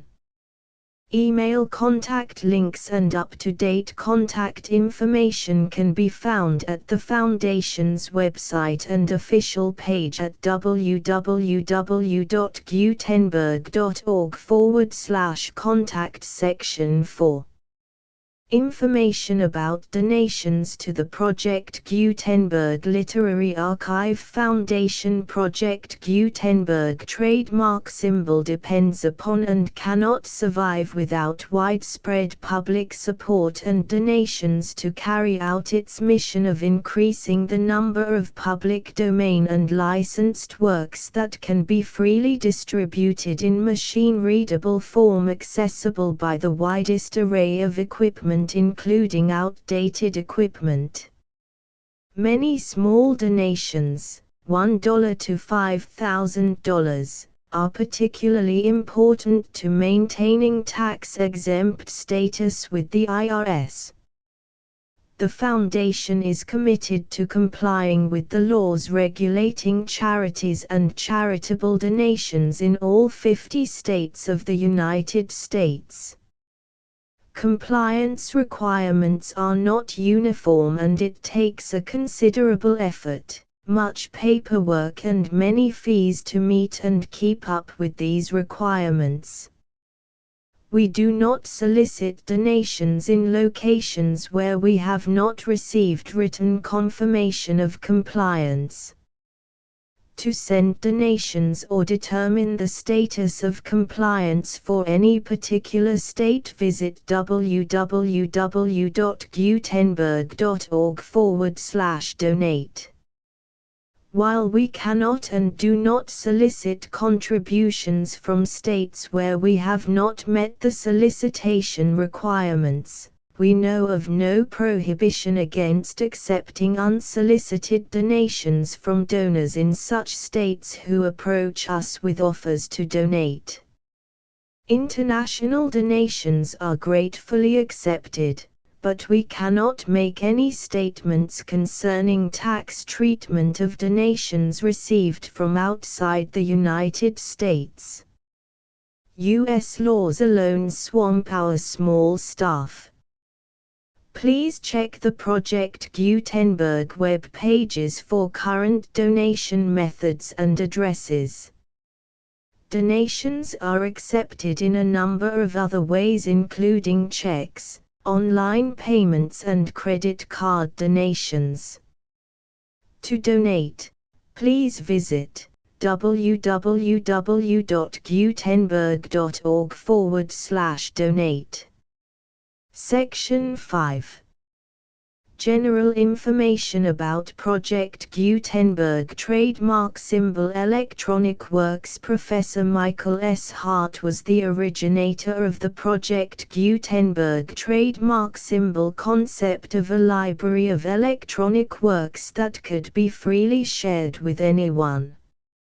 For 40 years, he produced and distributed Project Gutenberg trademark symbol ebooks with only a loose network of volunteer support. Project Gutenberg trademark symbol ebooks are often created from several printed editions, all of which are confirmed as not protected by copyright in the US unless a copyright notice is included. Thus, we do not necessarily keep ebooks in compliance with any particular paper edition. Most people start at our website, which has the main PG search facility, www.gutenberg.org. This website includes information about Project Gutenberg trademark symbol, including how to make donations to the Project Gutenberg Literary Archive Foundation, how to help produce our new ebooks, and how to subscribe to our email newsletter to hear about new ebooks. Walking the full Project Gutenberg license.